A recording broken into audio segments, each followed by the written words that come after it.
Today's lecture is about goodness of fit using chi-square. In goodness of fit, we investigate difference between observed and expected proportions of data. What does it mean? It means we have different categories of data, and in each categories of data we get some frequencies. We want to see the proportion of observed data is equal to expected or is different, significantly different. So how could we get the expected numbers and observed numbers? As you can see here, we have total n, which is the summation of n1, n2, all n to n chi. So it will be the summation of all of these numbers, which I highlighted there. Pi is the proportion of data in each category. For example, in category of the first category, or I equal 1, it is n capital times p1, and you get your observed data through that. In the expected frequencies, again we have total summation of each categories times to expected probability, which here showed through pi0 or pio. So where does pio coming from? Sometimes we have some distributions, and those distributions would turn some probability for each category. If it multiplied to the total summation, we would get the expected value of that category. And chi-square is nothing, just summation of observed minus expected frequency squared divided by expected frequency, and summation of all of them. So you do this calculation for each category and you sum them up.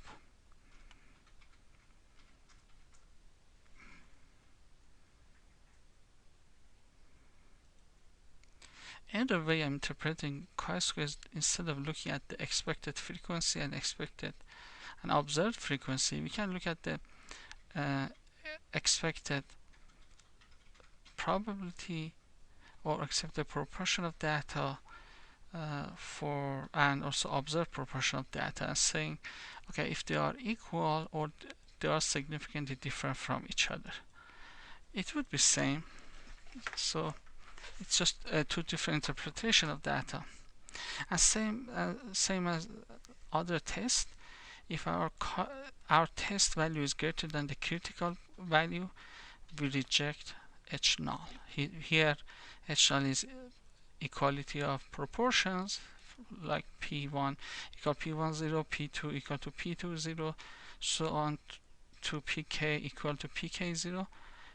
It could be like proportion like this, or like previous slide, we look at the frequencies. Okay, there is a template dataset. If you look at, there's a chi-square tab. In chi-square tab, you can see there is something related to degree of freedom and some level of significance. Where does the degree of freedom coming from? Degree of freedom is nothing, just total categories, which is we have k categories minus 1 minus estimated parameters. If you estimate any parameters, for the 1 or 2 parameters, you put here 2. K is number of categories, assuming we have 5 categories, so K would be 5, and we do not estimate anything like here, which we didn't estimate anything, any parameters, so M would be 0. So 5 minus 1 would be 4, which is our degree of freedom. So we look at 4 here, and if the level of significance is 0.05, the critical chi-square would be 9.49. So going back to this test, if our chi-square greater than 9.49, we reject H null. So we would say the proportion of data in categories are from proportion of observed data is different from proportions of expected values.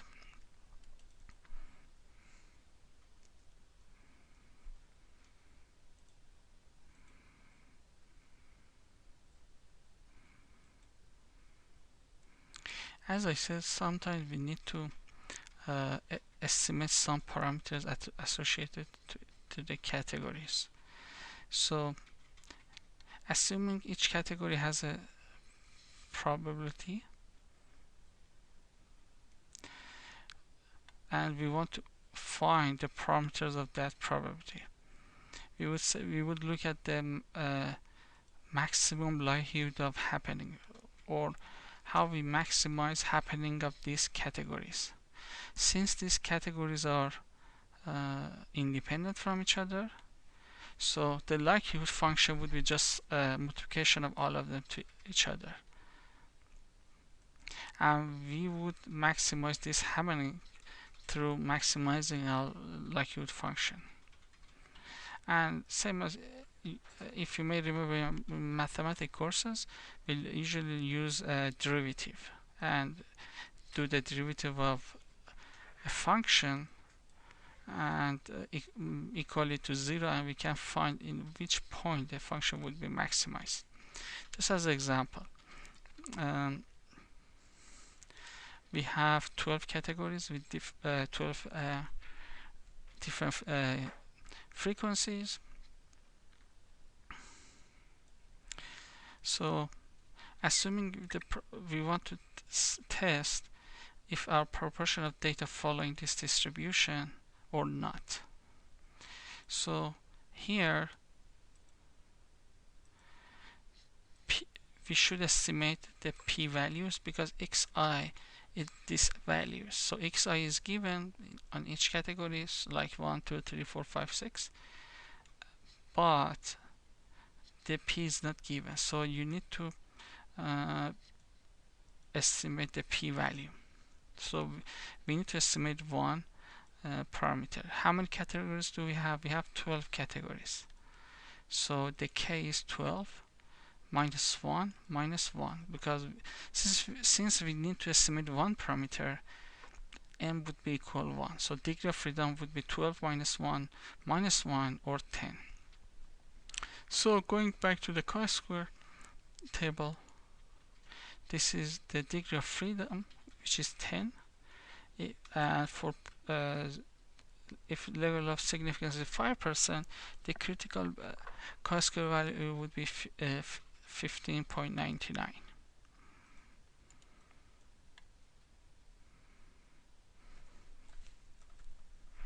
So far we understood our critical chi-square and degree of freedom. So let's find the let's estimate the parameter that we don't know, which is p here. So we would, since each category is independent from each other, so the likelihood function is just multiplication of all of them. So the probability of first category is p raised to the power of 1 minus 1, so p raised to the power of 0 times 1 minus p. Since the frequency is 42, this category probability would be raised to the power of 42. Let's do another one. For example, category 5, sorry, the probability would be xi would be 5. So the probability function of this category would be p raised to the power of 5 minus 1 times 1 minus p. Since the frequency is 6, this function would be raised to the power of 6. And we do same for the remaining. So if we multiply the categories probability to each other, we would end up getting something like this.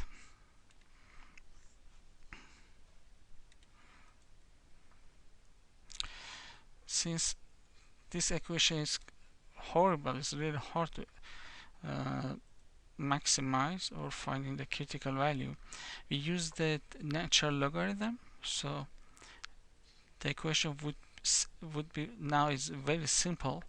If we do the derivative from each side over p and equal to 0, we can find the p that maximized our likelihood function. So is p. Now if you plug p here, you can find the probability of each category. This probability also has another name. You can say the proportion of data in each category. Okay, again let me explain the big picture. The big picture is we want to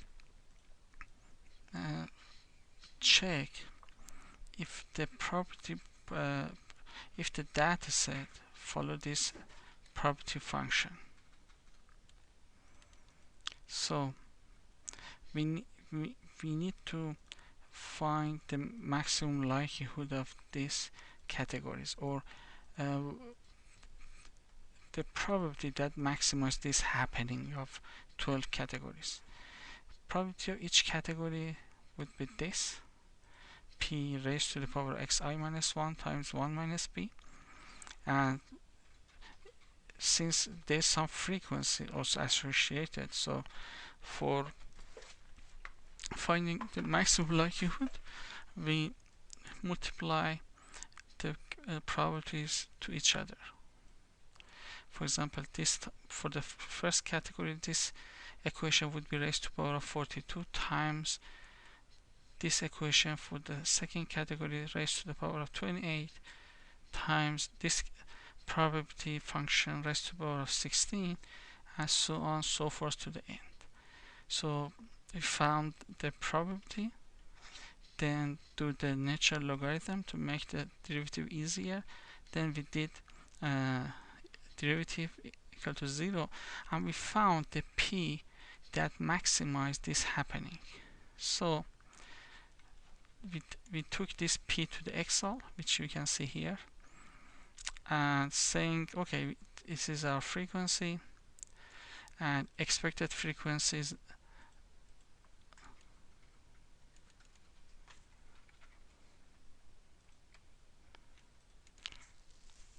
Okay, we took this p right now. You can find expected probability on each category. For example, here it's saying this one raised to the power of xi minus 1 times 1 minus p, which is this probability function. So now we found proportion of data on each category, or probability of them, and for finding the expected frequency, we would find the total summation of the frequency data, which is from here to here, equal 118. So expected frequency is just the associated probability times the total summation, which coming from this formula. This formula showing the expected frequency is total frequency times the expected probability. So you found the expected frequency. There is a rule of thumb. Each category should be greater than 5. So as you see, some categories the summation, the frequency is less than 5. So we just consolidate these 5 categories here. So it would be the expected value of these 5 here, and this is the observed frequency of these 5 categories. As I said, since the summation is too low, we just consolidate and merge all of them together. So this would be our observed data, this is our expected data. Now we can run the chi-square test, which is just difference of these two squared divided by expected value, which is coming from here. This is the chi-square formula. So this is our chi-squared, which is the summation of these differences. and this is the degree of freedom. So degree of freedom is 10. If we look at the 5% level of significance, 18.31, it would be critical chi-square value. So going back to the sample, as you see, chi-square is less than critical chi-square, so there is no evidence for rejecting H null. H null here again was if our data set follow this probability function or not.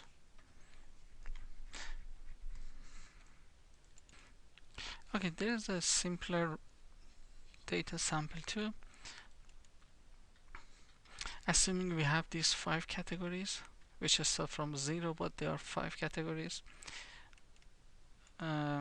This is the observed value of each categories, and expected values are coming from this probability function here. In this function, the theta is given, so you don't need to estimate the theta value, and i's is just this data. So you can find the expected value through using this formula. So in each category you can find the expected value. If you times the expected, so you can find the chi-square for each category through this formula, which is given here. Yes, this is the formula chi-square. So when you find the chi-square, now you need to find the degree of freedom. We have 5 categories, but we don't need to estimate our theta because the theta is already given. So the degree of freedom is number of categories -1. We have 5 categories, -1 would be 4. So if you look at the 4, and if level of significance is 0.05, the critical chi-square would be 9.49. But our chi-square is 4.62. No, sorry. But chi-square would be 13.40, which is greater than chi-square value. So we reject H null. So this data set does not follow this distribution.